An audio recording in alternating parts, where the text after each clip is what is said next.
বন্যার কবলে ১৫ জেলার মানুষ, পানিবন্দী প্রায় ২০ লাখ। সুপেয় পানি, শুকনা খাবার সহ নানা সংকটে বন্যা দুর্গতরা। উত্তরে কুড়িগ্রামের পাশাপাশি বগুড়া, সিরাজগঞ্জেও বাড়ছে নদ নদীর পানি, প্লাবিত হচ্ছে নতুন নতুন এলাকা। এছাড়া সিলেট, সুনামগঞ্জ, মৌলভীবাজারেও কমেনি দুর্ভোগ। বন্যা দীর্ঘস্থায়ী হওয়ার শঙ্কার কথা জানিয়েছেন দুর্যোগ প্রতিমন্ত্রী, জানান প্রস্তুতি রয়েছে সরকারেরও। বন্যা পরিস্থিতি নিয়ে কথা বলতে আমাদের সাথে সরাসরি যুক্ত হয়েছেন পানি উন্নয়ন বোর্ডের বন্যা পূর্বাভাস ও সতর্কীকরণ কেন্দ্রের নির্বাহী প্রকৌশলী সর্দার উদয় রায়হান।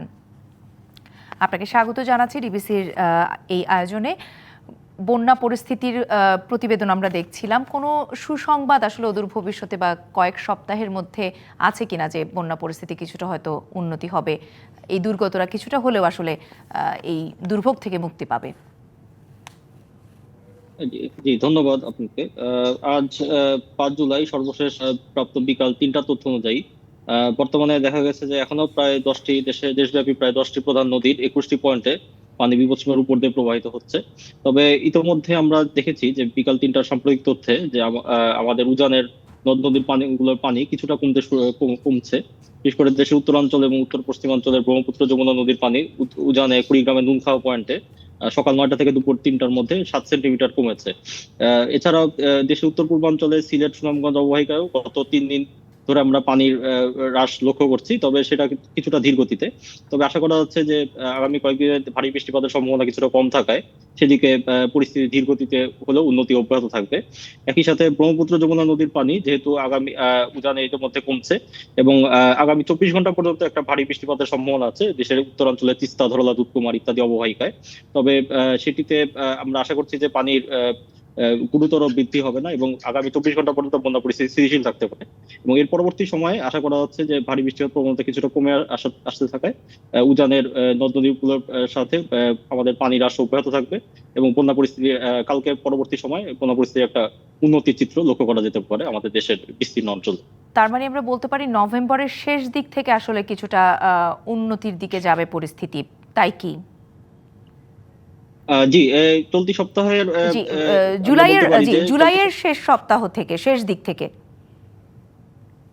জি, আমরা আশা করছি যে জুলাইয়ের যে চলতি সপ্তাহ আছে, মানে ৭ তারিখ, চলতি সপ্তাহের পরবর্তীতে অর্থাৎ দ্বিতীয় সপ্তাহেই আমরা বন্যা পরিস্থিতির উন্নতি চিত্র লক্ষ্য করব এবং আশা করা যাচ্ছে যে দ্বিতীয় সপ্তাহে নাগাদই দেশের বিস্তীর্ণ অঞ্চলে বন্যা পরিস্থিতির স্বাভাবিক আসার সম্ভাবনা রয়েছে। তবে যেহেতু এখন এই যে বর্ষা মৌসুম সক্রিয় এবং মৌসুমের প্রভাবে আসলে বৃষ্টিপাত হবে, থেমে থেমে উদাহরণে বৃষ্টিপাত হবে, সেহেতু আসলে বন্যার চিত্রটা একটু ধীর গতি হতে পারে।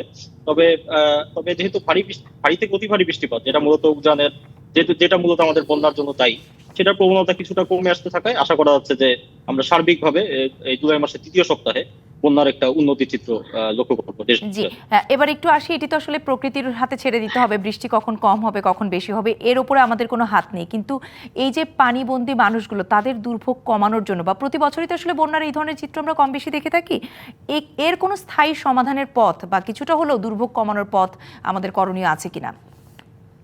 নগদের কাছে সব গ্রাহকই প্রিয়, তাই তো সারা দেশে ক্যাশ আউট চার্জ সবচেয়ে কম।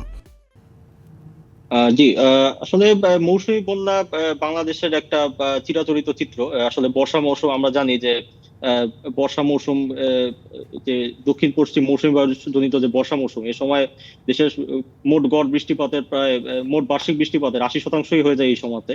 এবং ভৌগোলিকভাবে বাংলাদেশের অবস্থানটা এমনই যে এটা হচ্ছে বিস্তীর্ণ গঙ্গা, ব্রহ্মপুত্র, মেঘনা অববাহিকার সবচেয়ে ভাটির দেশ। এজন্য আসলে ভৌগোলিকভাবে এবং প্রাকৃতিকভাবে উভয় উপায়ই মানে বন্যাকে আসলে এড়িয়ে যাওয়ার সুযোগ নেই। মূলত বন্যার সাথেই আসলে বাংলাদেশের বসবাস এবং বাংলাদেশের ভূপ্রকৃতি, মানুষের জীবন বৈচিত্র্য সব গড়ে উঠেছে একে কেন্দ্র করেই। তবে আসলে ইদানিং আমরা দেখতে পাচ্ছি যে বন্যার কারণে আসলে আমাদের বানভাসী মানুষরা কষ্টে আছেন। এটি মূলত আসলে আমরা দেখতে পাচ্ছি যে চরাঞ্চল এবং অথবা নিম্নাঞ্চল গুলো খুব দ্রুত আক্রান্ত হচ্ছে বন্যার কারণে। আমরা নদীগুলোর যে সবসময় বলি নদীগুলোর সঠিক রক্ষণাবেক্ষণের কথা, তাদেরকে তাদের যে ধারণ ক্ষমতা জন্য তাদের যে একটি দেখাশোনার ব্যাপার আছে, নদীর বা বাঁধগুলোর যে মেরামতের ব্যাপারগুলো আছে, সেই জায়গাগুলো যেগুলো আসলে আমাদের এন্ড থেকে করণীয়, সেই করণীয়গুলো কি আমরা ঠিকঠাক মতো করছি? ওগুলো তো আসলে পানি উন্নয়ন বোর্ডই সারা বছর দেখভাল করে থাকে। সেই জায়গা থেকে আপনারা কি আপনাদের কাজগুলো ঠিক মতো করছেন? জি, পানি উন্নয়ন বোর্ড, বাংলাদেশ পানি সম্পদ মন্ত্রণালয়ের অধীনে বাংলাদেশ পানি উন্নয়ন বোর্ড এর আসলে মাঠ পর্যায়ে দপ্তরগুলো এই বিষয়ে সর্বদা সচেতন রয়েছে এবং সক্রিয় রয়েছে। বিশেষ করে যে আমরা জানি যে ব্রহ্মপুত্র ডান্তির বাঁধ যেটা বলা হয়, যেটা একদম উজানে কুড়িগ্রামের নুনখাওয়া পয়েন্ট থেকে শুরু করে একদম আমাদের পাবনা বেড়া পর্যন্ত বিস্তৃত একটা প্রায় 200 কিলোমিটার বিস্তৃত একটা বাঁধ। তো এই বাঁধের রক্ষণাবেক্ষণ আমাদের মাঠ পর্যায়ে দপ্তরগুলো সদাই করছে, এবং এই বাঁধের কারণে আসলে এটা একটা বন্যার কারণে এটা একটা ব্যাপকভাবে বন্যা প্রতিরোধী বাঁধ। যে আসলে নাহলে আসলে প্রতি বছরই যমুনা নদী যে ব্যাপক পরিমাণ পানি প্রবাহ নিয়ে আসে, তো সেটির কারণে প্রতি বছরই বিস্তীর্ণ অঞ্চল বন্যা প্লাবিত হতো। তো ইদানিং দেখা যাচ্ছে যে আমাদের বাঁধের যে বাঁধ দেওয়ার দ্বারা যে রক্ষিত যে অঞ্চল, সেই অঞ্চলগুলো আসলে কম আক্রান্ত হচ্ছে। এবং বিশেষ করে আসলে বন্যার সময় অনেক বিপুল মানভাসী মানুষের বা চরাঞ্চলে বা জি নিম্নাঞ্চলে বসবাসকারী মানুষেরও আশ্রয়স্থল একটা বাঁধের উপরে আমরা দেখে থাকি। জি তো সেটি আসলে হচ্ছে, তবে কিছু কিছু সময় অবশ্যই মানে যেহেতু এটা মাটির বাঁধ এবং অনেক জায়গায় এখনো স্থায়ী প্রতিরক্ষা ব্যবস্থা গড়ে ওঠেনি, জি কিছু কিছু জায়গায় অনেক সময় কিছু ভাঙন হয় বা নদী তীর, আমরা যেটাকে বলি যে নদী তীর রিভার ইরোশন হয়, সেটা হয়, নদী তীর ভাঙন হয়।